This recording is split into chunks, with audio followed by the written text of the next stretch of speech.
All right. Um, Roosevelt, as your book says, was the first president in history to mediate a labor dispute. And this became a common thing for presidents to do up until the time I was a kid. I mean, I recall when I was a kid, strikes would occur about every year, and some would last for weeks on end. And during the strike, you go to the supermarket and find certain products were scarce. And I didn't quite know what a strike was as a kid, but I wonder when the strike will get settled. And President Eisenhower finally decided, I'm going to go settle it, and he went in and he mediated between the two sides. But President Theodore Roosevelt was the first president to mediate a labor dispute. Now, he was the youngest president up to his time. After him, we had another president who was younger, John F. Kennedy by name. But he was the youngest president up to his time. Now, I'm going to throw this in. This is not in your book. But when the game of football became too rough, Roosevelt said he was going to outlaw football unless they found a way to clean it up. So as a result of this, the football associations met and they legalized the forward pass. And a quarterback any back could throw a pass forward as long as he was behind the line of scrimmage when he did so. Some of you might know what I'm talking about. Yes. Yeah, anyway, but they legalized, and only 2 forward passes were thrown the following season. But again, the way that players played in those days, they just simply hand the ball off to a runner who would run as hard as he could against the enemy line. And it was a matter of bang, bang, bang. And a lot of persons were really badly injured. And they didn't mind pulling hair either to get a person down, or blocking by pulling hair. Holding was considered legal on both sides of the line. And anyway, Roosevelt tried to tame the sport a little bit. And again, if you could see it today and hear what we're saying about it today, how that so many men wind up with permanent brain damage due to concussions, I'm not sure how he'd handle it today. Today, the men are bigger, both bigger and faster. The men who play football, that is. And this leads to a really deadly combination. Now, Roosevelt picked his successor, handpicked William Howard Taft. I mean, when I was in high school, our teacher would talk about these men who made presidents, like Hanna, whom your book mentions, made McKinley. McKinley made Roosevelt. Roosevelt made Taft president, but he and Taft wound up not getting along. Taft's wife, was thinking, hey, this is just going to be great. I'll be first lady. She was eager for it, but Taft's mother said to him, this job calls for the ability to stand up for yourself and fight, and you are not good at debate, and you are not good at fighting, and you're going to find the job very unpleasant. His mother turned out to be very accurate. Anyway, Roosevelt had told Taft, leave the tariff issue alone. It's just simply, there's no right way to handle it. But the tariff needed changing by any means, so Taft decided he'd change it. Now, in the meantime, as soon as he left office, Roosevelt did not want to appear to be controlling Taft, so Roosevelt went on a hunting trip in Africa, a big safari, where he hunted big game. He stayed there for several months, and the word got to Roosevelt, this man you left behind, he's under the haystack fast asleep, like Little Bo Peep, the Mother Goose rhyme. He's under the haystack fast asleep.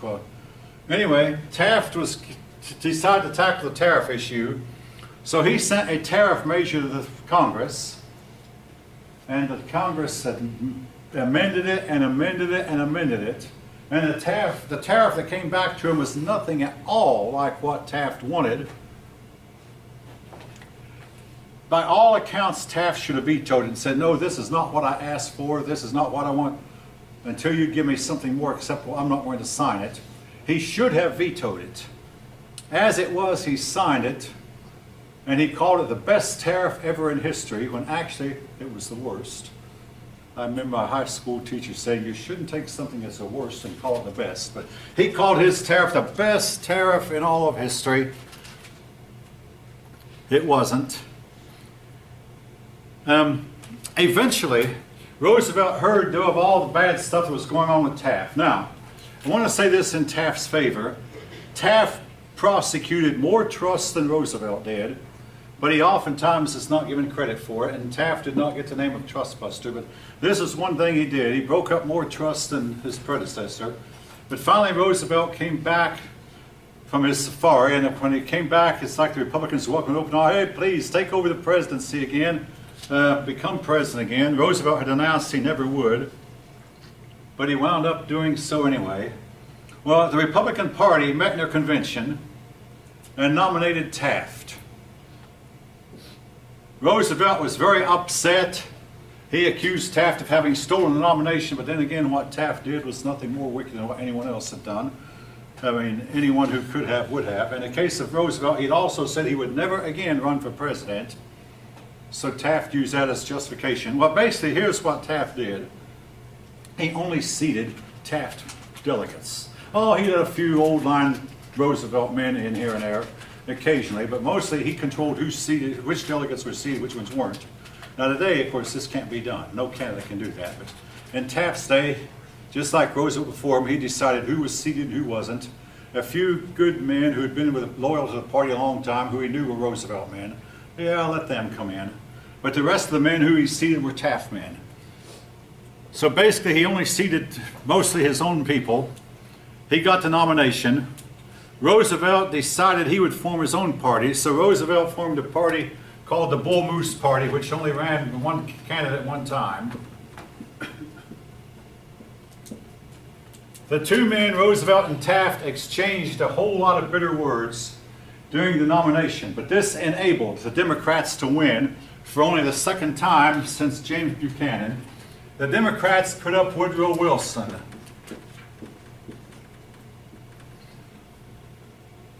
Now, Woodrow Wilson has roots in Georgia. His mother was a Georgian, and there's a place right here in Atlanta where Woodrow Wilson spent some time as a boy. But Wilson,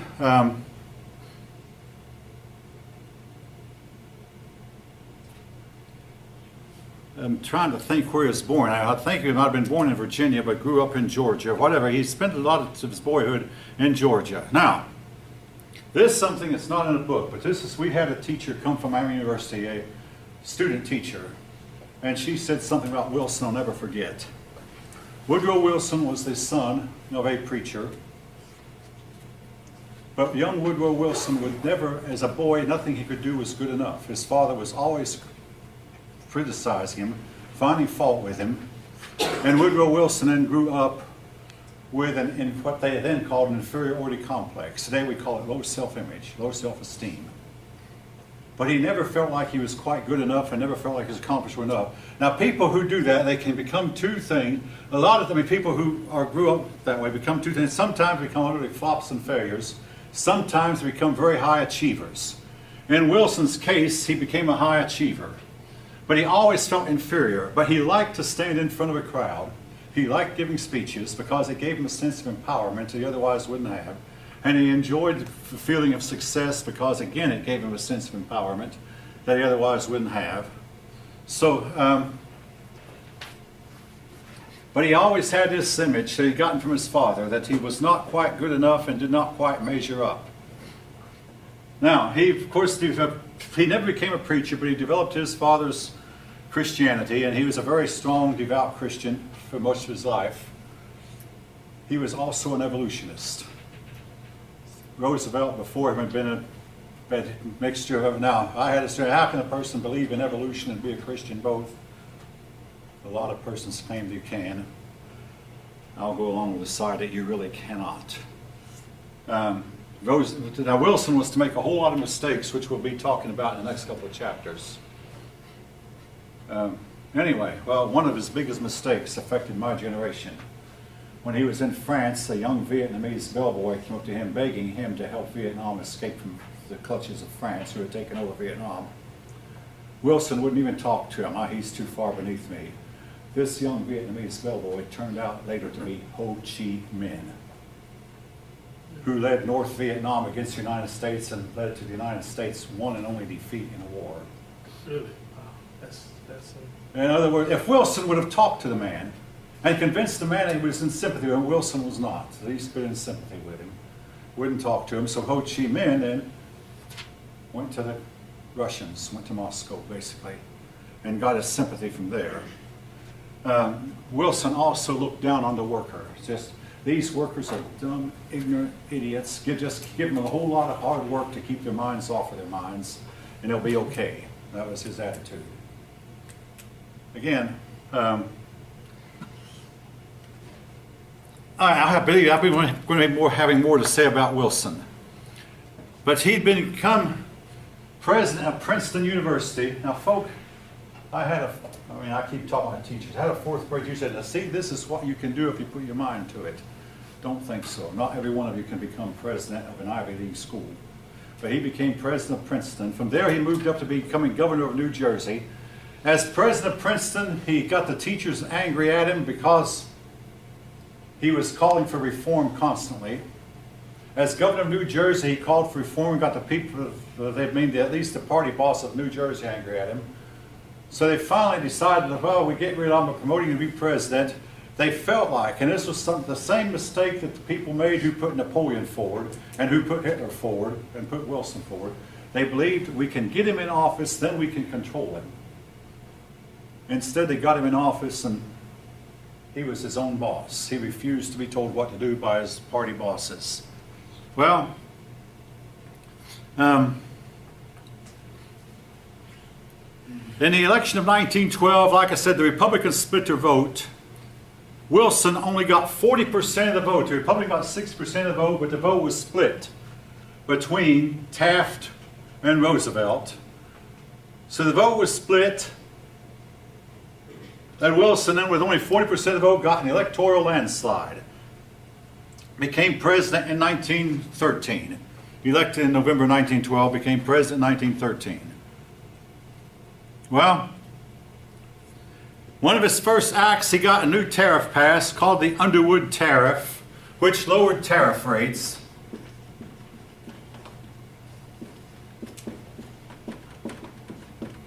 Now, the tariff, as I've already mentioned, has been an issue from Washington to Trump. But the whole world was at this point in time saying that what the world needs is to reduce tariffs. That's already, and Great Britain was reducing its tariff wall. But the whole world was in a let's reduce tariff mode. And the United States did the same thing, but Wilson found out the hard way. Once he reduced tariffs, he had no way of collecting income because all of a sudden the income of the government was greatly reduced. Therefore, to make up for the loss of revenue, he started the income tax. An income tax, now the first income tax law was very modest, and a lot of people didn't have to pay it because you had to make a certain amount of money to pay income, to have it an income tax, and it was very low at first. All right, however, some people took the case to court, and the Supreme Court ruled the income tax was illegal. Wilson pushed for a constitutional amendment, I believe the 16th Amendment, if I'm not mistaken, it might have been the 17th, and it passed. It was the last time in history, folks, that a Supreme Court decision has been overturned by an act of Congress. A little bit more than 100 years ago. But anyway, the income tax became a permanent part of our life, and eventually, by the time of Franklin Roosevelt, who came later, your income tax is deducted from your paycheck before you get it. Where now, laws have been changed. I mean, there's been some modifications. You can collect it all and hold on to that money, and then you're big slapped with a big tax down the road. There are advantages to that, though. If you get a big tax return, I'll say that if you get a big, that means that the government has been holding your money and saving your money for you and not paying you a dime interest. So a big tax return, some people say, hey, that's great. I mean, look at all this money that I got from the government. Yes, but the government wasn't paying you interest while they were holding that money for you either. All right. So what would be the benefits of like enacting your... If you can put that, figure out what your tax will be. I mean, if you decide to let the government withhold nothing, if you can put that money in a banking account, at least you'll draw interest on it. But you got to make sure you realize this is government money. Now, if you work, like for instance, if you work for an online teaching firm, I'm thinking of VIP Kids or Magic Ears, two teaching that pay a little good bit of money, but they don't take out any taxes. When you work for them and you make a lot of money from, you better salt away some of that money in your savings account and make sure you don't touch it. Figure out maybe 20%. Take 20% of what you make and put it, and that way, when tax time comes, you pull that money out and pay your taxes with it, but at least you've earned interest on that money while it's been in the bank. The difference is if you don't save anything, you'll be hit with a big tax bill and have no money to pay. So you've got to be careful. I mean, all right. Yeah, well, I'm going to hate to tell this. He's gone now, my dad. I once made about 2 or 3 long distance phone calls and went to the operator and found out what the bill was. $10. Okay, so I gave my dad, said, Dad, here's $10. I made some long distance phone calls and this is what you need to pay that bill with. The month went by, the next month Dad got a bill. He'd spent the money and didn't have it to pay. I got it, yeah, but Dad, I gave you the $10.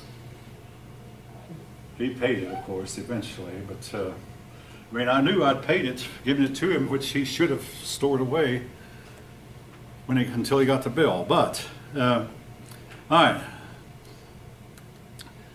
Now, the Federal Reserve Act, right here in Georgia, off St. Simon's Island. And if you go to the island today, you'll see the room is very bare. It's a room about half the size of this classroom. The richest men in the world met there one day, with some of the richest men in the country, and they created the Federal Reserve. The Federal Reserve was a system of more than one bank that today has the power to control interest rates and control banking, and they set and lower rates. Basically, they control the economy.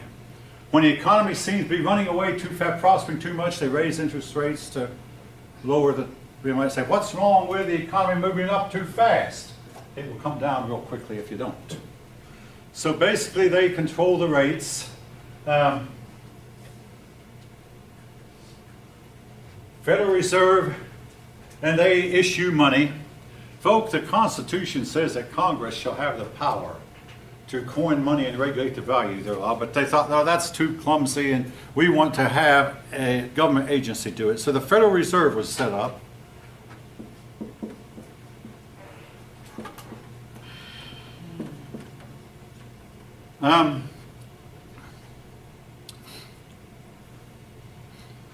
The Federal Trade Commission, which I believe I've mentioned before, but I haven't, I will mention again. Federal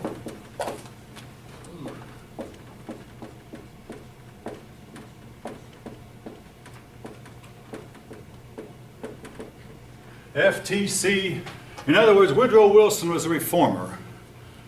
Began all kinds of reforms. Federal Trade Commission was set up, regulated trade, and tried to stop unfair trade practices like giving the rich a lower rate than the poor were having to pay. Now,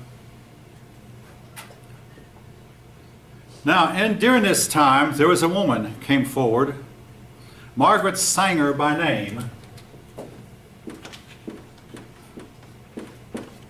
She is looked on by some as being a hero.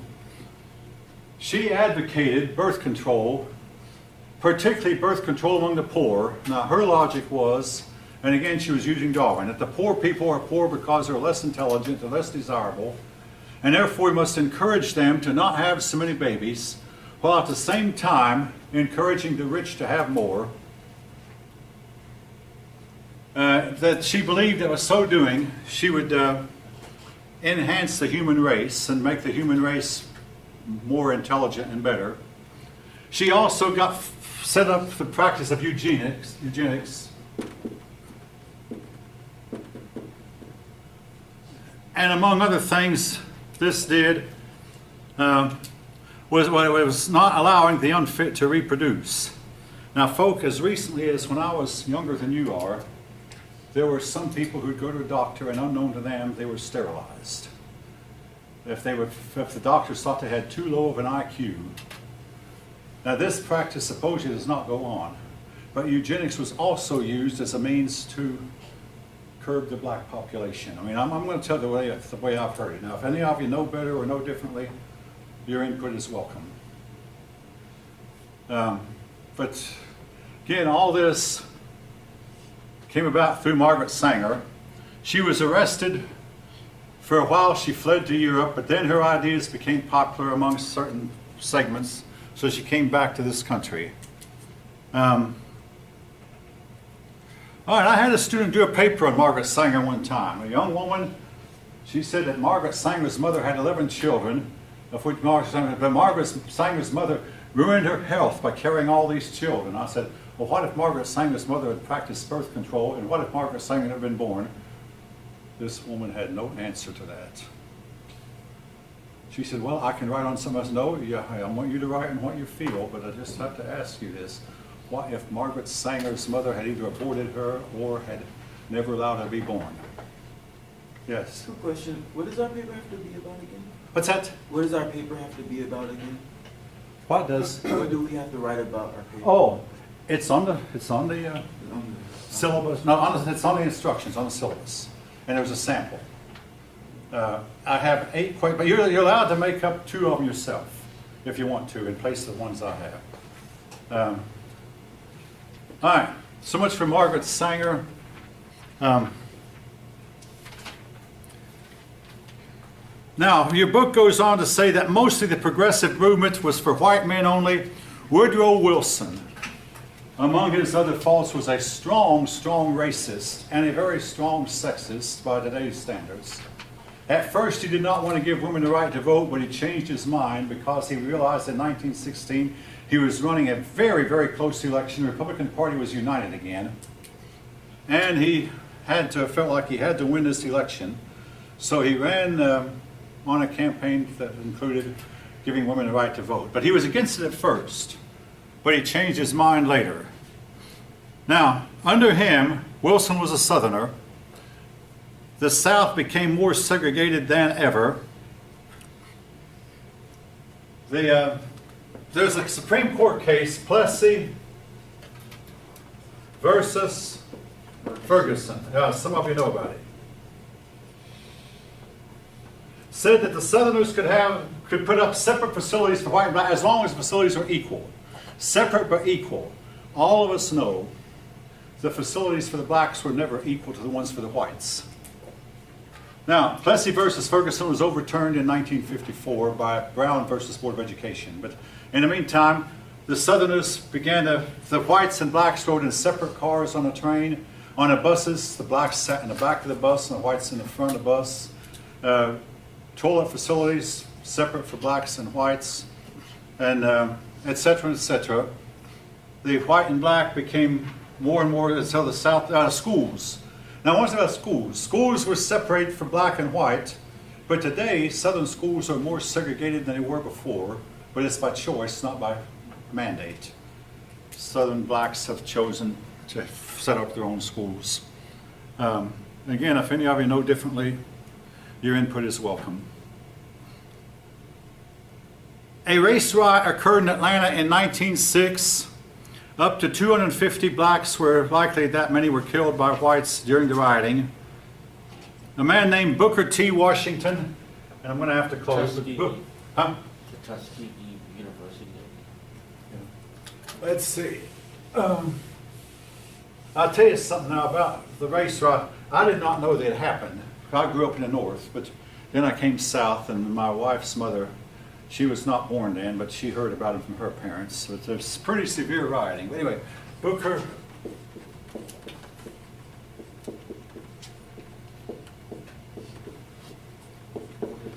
No, wait, did I spell that right? Yeah, Washington. Yeah, Washington. Okay.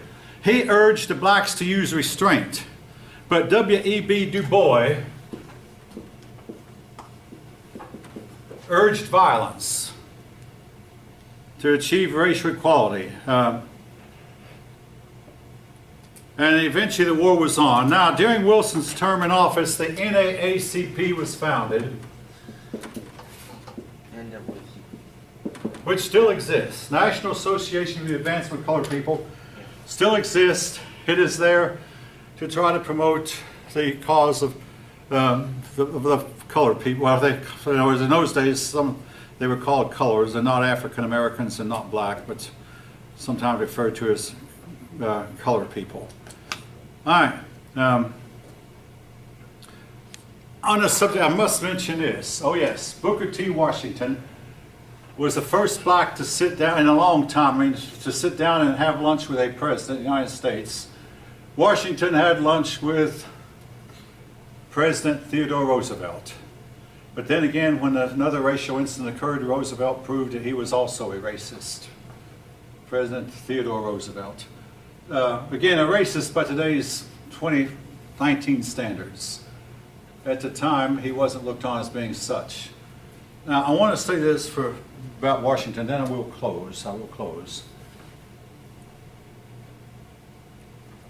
In dealing with an abuser, the one thing you don't do, and this is true whether you're male or woman, if you're married to an abuser, you don't try to appease them. In other words, let's say a wife does something wrong. Maybe she actually makes a mistake and her husband beats her. Their husband is an abuser. And there's only two things that work. Leave the brute, have the brute arrested. But what doesn't work is, I'll try to do better next time. No, he'll always find something. And of course, I have a cousin who was beaten by his wife one time. This can happen because a lot of men are told you don't hit the girl no matter, and it's, you don't hit the woman no matter how richly she deserves it.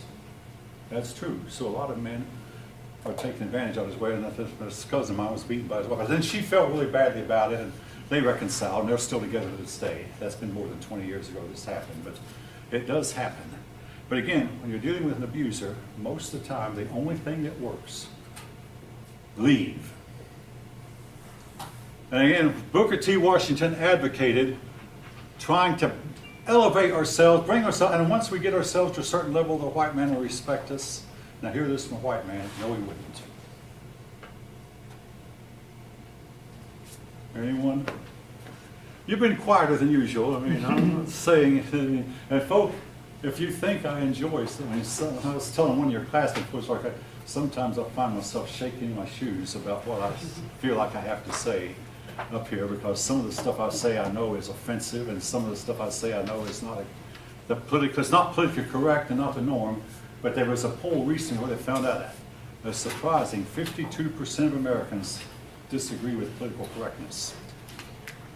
All right, it's 11:01. We'll get started. Okay.